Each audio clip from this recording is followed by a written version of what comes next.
from Cheers. It's kind of funny, kind of supposed to be scary. But as I'm watching it, it's not really. Not real good at it. Not sure if it. My son said last night, he goes, "This movie doesn't hold up, Dad." So, and he's 13, so I don't know. It's funny, talking about age in films and television. My mother, who is obviously, the original MacGyver with Richard Dean Anderson yesterday, because she just started rewatching it. It's on TV for the moment, and she's going, the amount of ridiculousness this TV show took as serious at the time. This is MacGyver? Yeah. Yeah. Well, it was a different. It was a less jaded. I think people were willing to go along for more of a. They were willing to suspend their disbelief. Maybe it was just a different time then. Oh yeah. So while I'm all for doing the interview right now, is that the plan, or are we just setting up an interview right now? Oh, we can go now if you want. Excellent. Sounds good. I was prepared to do that, just in case. Okay. I don't have a cue card written up, but I can come up with one on the spot. If you have something specific you'd rather I read, I can do it after the fact.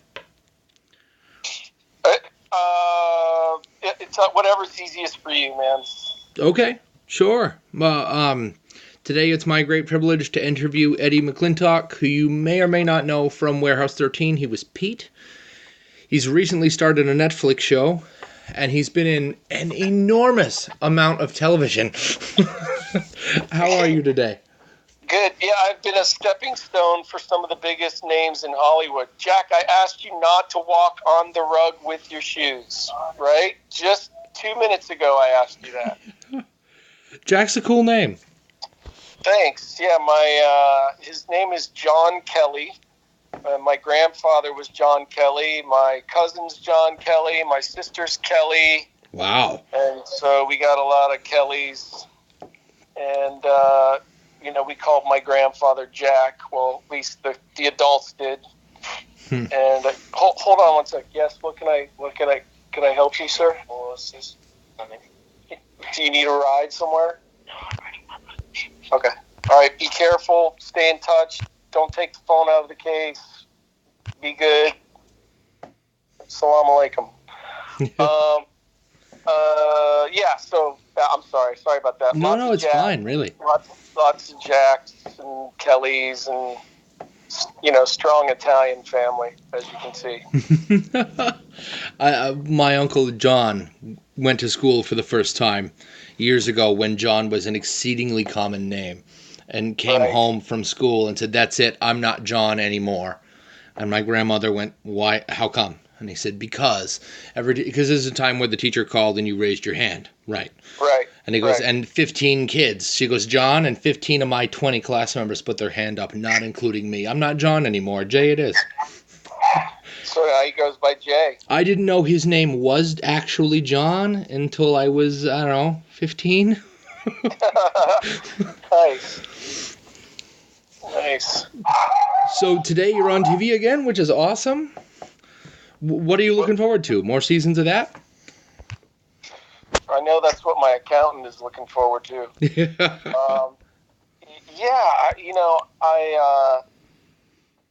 I kind of Sean Astin's part initially. Oh. And it's funny when you watch the series and he's doing all the parts that you auditioned for, all the lines. You're like, oh, that's a good line read for that. And in hindsight, Sean was the best guy for that role. He's just so good, and they were like, we want you to play Tony, Nick's dad, and so it was a nice surprise. I'm not in it a whole lot, as an actor, I guess, or at least for me, you want to be in it a little more and make more of an impact, but, I think I'm happy that they just have me in there, first of all, and I think more will come, You know, I know in the back half of part 1, I think again I do 5 of the 10 of the back. Oh, nice. So, and then if we get a season 2, hopefully there'll be more. So it occurs to me I haven't said the name of the show yet. No Good Nick is the show that Eddie is in, and it is awesome and the strangest sitcom I've seen in quite some time, and that's a good thing. Oh, yeah, thanks, man. Thank you. Yeah, you know, you never know if what you're making is any good until until the audience gets to see it, until you get to see it. And I went to a screening about a week and a half ago and really saw a couple of the episodes for the first time, and I was surprised. I was pleasantly surprised. I wasn't surprised that it was good because there's such good people working on the project, but I was surprised how watchable it was for me personally, because I'm not a big show watcher per se, so I'm not a big sitcom watcher per se. And like you said, it's different. It's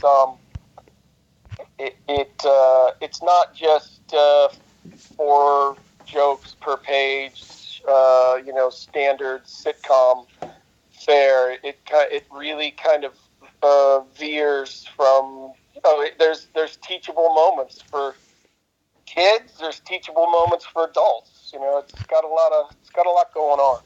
I think really great TV covers both of those bases. You've got like the old Disney cartoons that had stuff for the kids in it. Great. Lots of bright colors, likable characters. The bad guy was definitely the bad guy. The good guy was definitely the good guy. But then you'd have comments and social jabs here and there that were definitely for the adults. Yeah. Well, and that's life, right? I mean, it can be fun and it can be tragic at the same time. Oh, yeah. So I ask everybody this, and I can't wait for your answer. Do you have a favorite word or sound?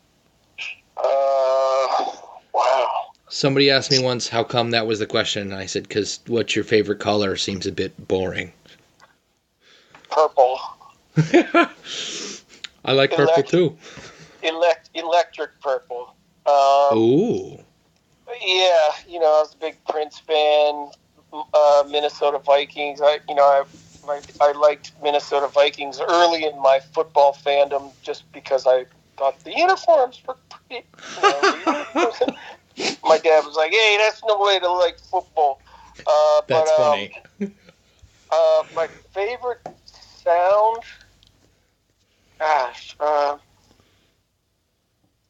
I guess, off the top of my head, my 13-year-old used to call me Dada. Aww.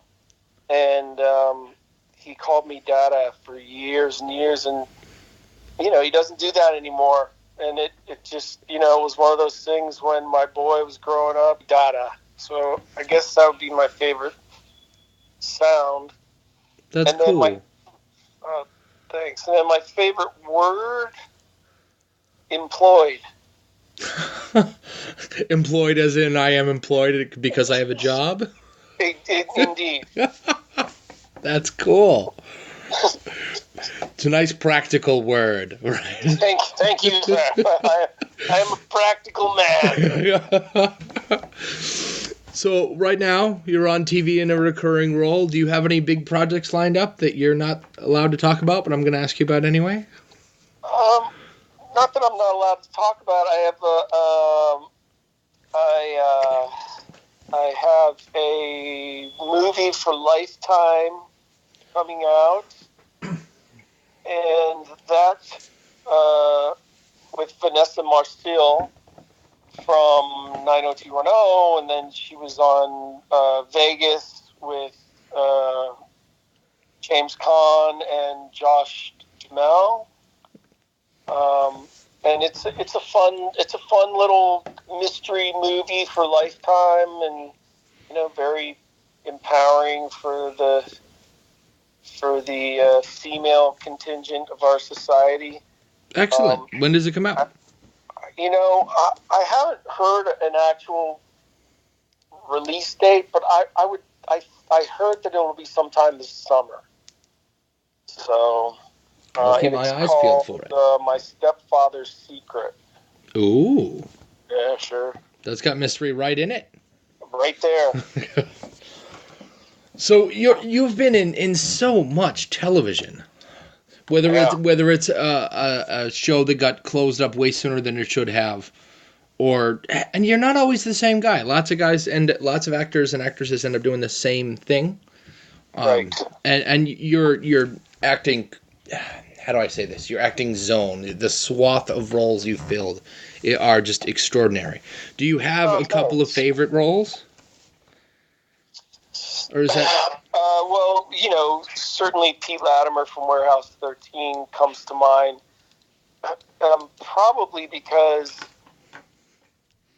Pete kind of encompasses the full range of characters that I've played in one character. He was silly at times. He was brave and heroic. He was sensitive. I mean, to me, Pete was the guy that I always strive to be. I want to be. I don't think there's anything wrong with being, childish and boyish at times, and being, stepping up and taking control of situations at times. I mean, just the stereotypes that men get put in. I think there's room for everything. In a good man, there's more than just puffing your chest out and rushing into the fire. There's a lot of that, which is a great trait, and everybody needs that. But there's also to be a fully fleshed out human being. I think Pete encompassed all that for me. I was on a show called Stark Raving Mad with Neil Patrick Harris. I recently discovered that. And my character Jake was just really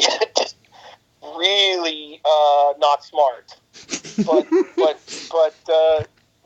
so odd and so not smart in such a great way that I loved playing that character. I had all the best joke lines on that show, I thought, at least compared to many of the other shows that I was on. Everything, I was the guy that I was like the Michael Richards character that walked through the door and said something insane and funny and then just walked out. And it was, I got to work with, Tony and Neil and Steve Levitan, who created Moss, who is like the legendary sitcom director. And we won the People's Choice Award for Best Comedy of the Year, and I don't know, the Warren Littlefield, who was running NBC at the time, was stepping out, and Garth Anseer was stepping in, and Garth wanted his shows on the air, and so he pulled our show. That was, excuse me, that was probably the worst defeat of my career. I just, I thought that was it, and that, we were going to, be one of those shows that, hey, we're doing our 200th episode. And we did 22, and then that was it. So that was tough. Trying to think, playing Jack Payne on Shooter. Mm-hmm. I got to play a stone cold sociopath killer, which was fun because I tried to make him as likable as possible. I felt like for the audience to have to go, well, this guy's doing terrible, terrible things, but I like him for some reason. those are the characters I find most interesting. Like, someone like Ted Bundy. By all accounts, I mean, even the judge that sentenced him said, I would have loved to have had you in my courtroom, but you went the wrong way. Right, I would have loved to meet you in different circumstances. Right. And, Ted Bundy was a terrible, terrible guy, but he was able to convince you otherwise, which is why he was so successful at what he did. Now, those are the kind of guys that fascinate me, so it was cool to be able to play that. Have you seen The Mentalist? The show, The TV Mentalist? show, yeah. I did an episode. Well, what do you know? No, wait. Yes, you did. Never mind. Yeah. I knew that. Yep. I haven't really watched it other than when I did the show. But should I watch? You should. I forget his name. Right? Simon Baker, who plays the Mentalist, Patrick Jane. Yep. Patrick Jane is such this. He's egotistical and he's narcissistic and he's cold and calculating and mean and he manipulates his friends and his enemies and he's a jerk and he's so damn likable. Wow. And he's a regular on the show? Yeah, Simon Baker is the Mentalist. He's the main character. No, I mean the other. Oh, that's the name of his character? Yeah, he's Simon Baker plays Patrick Jane, who is the Mentalist. He's the main character. He's a cold reader and a what's that word? Yeah, cold reader. I forget the other one. Who pretends to be a psychic for a while and then ends up kind of being. He's basically tracking a serial killer, and he's this terrible, just asinine individual who's terribly likable anyway. Sort of like House. Yes. Hugh Laurie did a great job at playing this antagonistic jerk who you kind of like anyway. Which is another show I did. Yes, you did. You do all kinds of stuff. I was going to print off a list for the interview, but I lose myself in how much. I was doing research this morning, which is how come I just recently, like 3 hours ago, discovered Stark Raving Mad, and I've got to see if there's a DVD or something of it, because I got to see that. You can go and watch. I think they have some of the episodes I know on YouTube. So, awesome. And the quality is not great, but you get the idea. Yeah, right. So, as an actor, you don't watch a lot of TV? Am I understanding that, or just sitcoms? I do watch a lot of TV. I just don't watch a lot of TV like serialized shows. I watch a lot of History Channel. I like Forensic Files. I like shows about. I like more fact-based shows. I get that. And I read the same type of books too. Just history and American history and. So a book on World War II before the next Game of Thrones novel. Yeah. I actually kind of got into Game of Thrones, but my wife couldn't understand what they were saying, so we quit watching. And so, I know everybody was all in a big kerfuffle because the new season started a couple days ago, and I felt like I felt like a loser. Now I'm going to point myself out as being the weird one. I have yet to see an episode of Game of Thrones. A single episode. And what I watched was pretty good. Oh, I'm sure it is. George R. R. Martin's material is fantastic. I hear the show swung a different direction after a while, which is also fine. I just like my fantasy fluffier and happier and filled with swords and shields and unicorns and magic. Have you ever seen Excalibur? The movie? Yes. Maybe? Who's in it? Oh, dude, you got to see it. It's I think it was made in 1983. Okay. Wow, who's in it? Let's see. I'm a big king of the name. It probably does. I've probably seen it or read it. It absolutely is about Arthur. Let me see if I can't look that up while we're talking. So I need to see it because it's high fantasy, or is there something specific in there? It was no. Well, if you like that kind of swords and you know knights and stuff, and I like that stuff too. It's a great movie. It was one of my favorites as a kid. Oh, here we go. 1981. Yep. Nigel.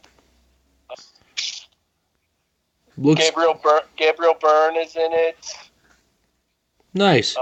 Liam Neeson. Patrick Stewart. Yeah, I'm looking at it here on Wiki right now. Yeah, looks Patrick good. Stewart. Yeah, dude, that's a good one. Good to know. I'll look it up. Yeah. Take a look. So it amazes me that you don't watch a lot of serialized TV when you're in a surprising amount of it. Like, have you watched Warehouse 13 after you were in it? I've seen all the episodes. Okay. Yeah. Just because there's a certain amount of ego that goes along with life, and especially being an actor. So, like, I always will watch the episode just to see that I wasn't embarrassingly bad.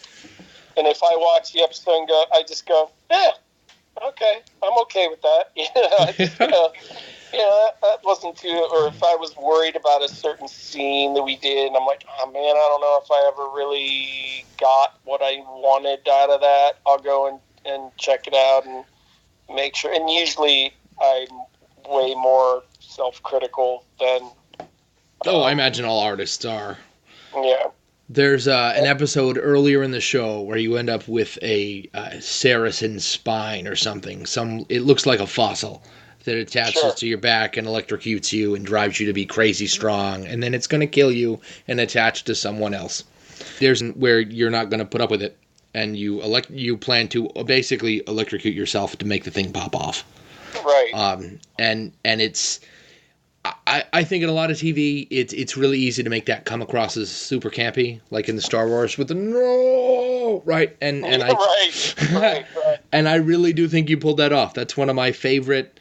I'm gonna do something heroic and maybe a little stupid moments on TV. Well, interesting that you say that. Thank you. And people ask me what my favorite scene from Warehouse 13 is, and that's the one. Because, really? Well, yeah, because like you just said, I know of all those pitfalls, right? Mm-hmm. That you can fall into doing a scene like that. Mm-hmm. And sometimes you watch. You're watching, and the actor is screaming, and he's doing what, but you just don't buy it. Yeah, I guess that's a good way to put it. Like, yeah, whatever, you're fine. He's serviceable, but you just don't feel any connection to what he's doing. And to me, obviously, that's the difference between something that is compelling to watch and something that you watch because you're trolling the internet on your computer and you have it on the TV, right? Right. So when I knew that I was going to be confronted with that, it was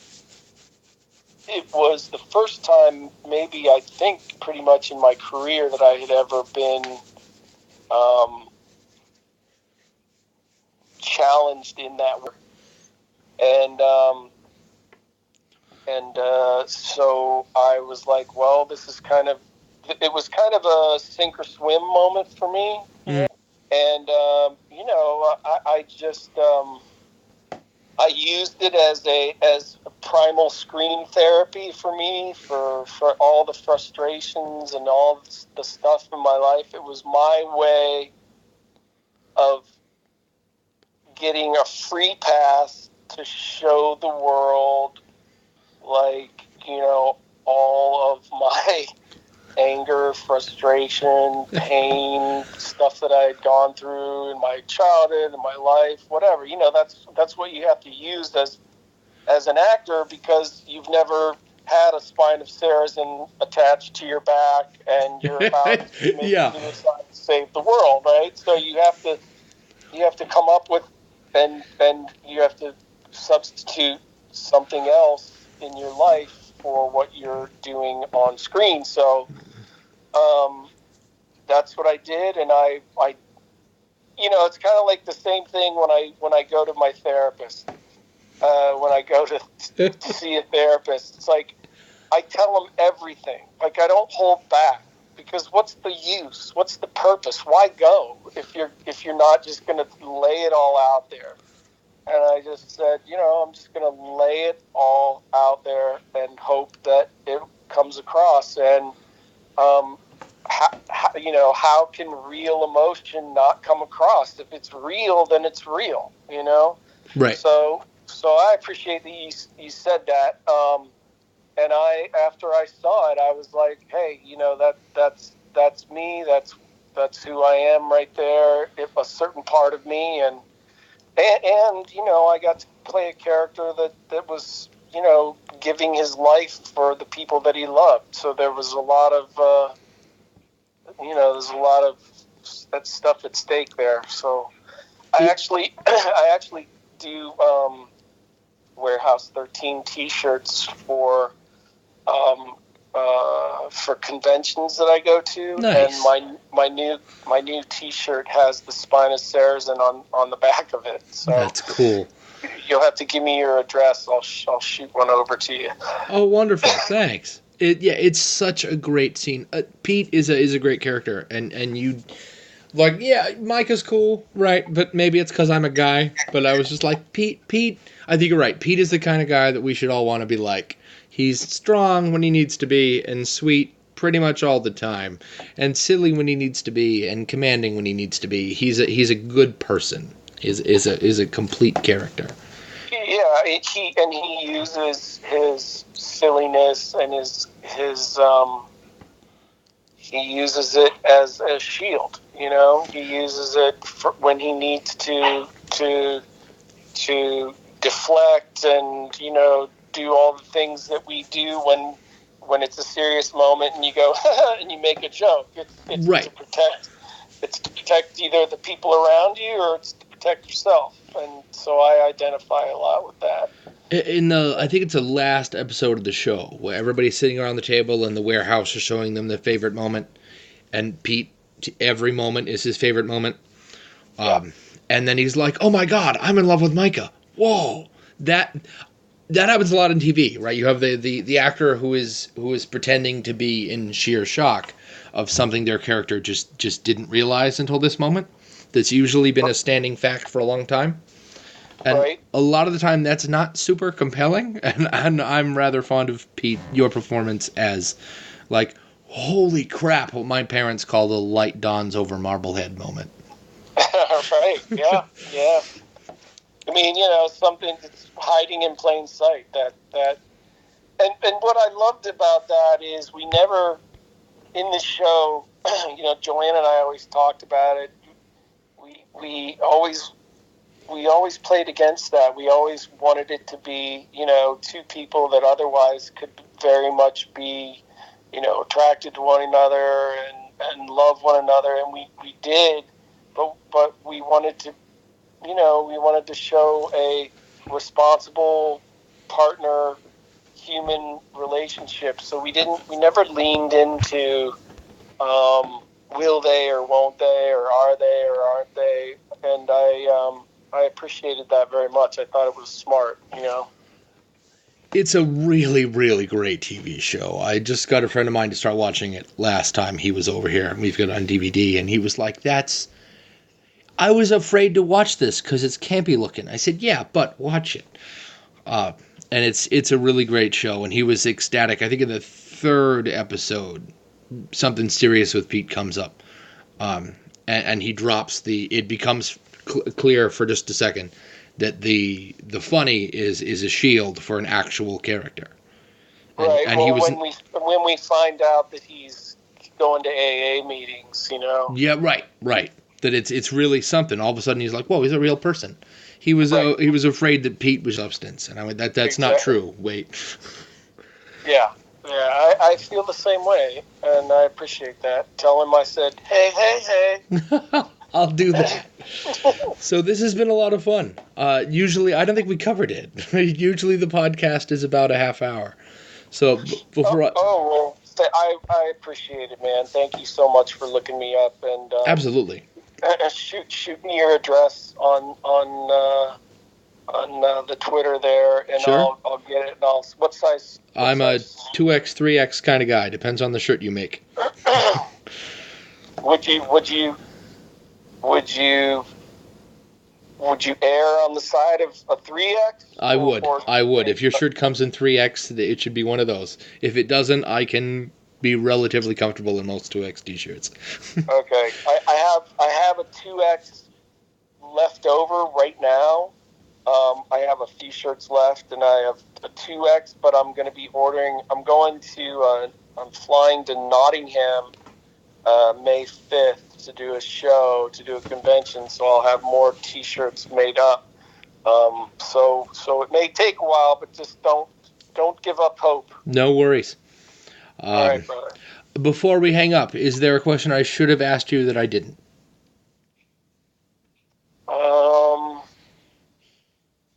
I think we're pretty good. All right. I think it's a great question, but it's not mine. You forgot to ask me if I love my wife. Okay. Eddie, do you love your wife? I do. Fantastic. She's awesome. I hope so. I mean. Oh, there she is right there. See? Good call. I'm not pandering. Not even a little bit. Yeah. All right, my brother. Take Talk care. To you later. Thank you so much again. I hope to talk to you again and meet you in person.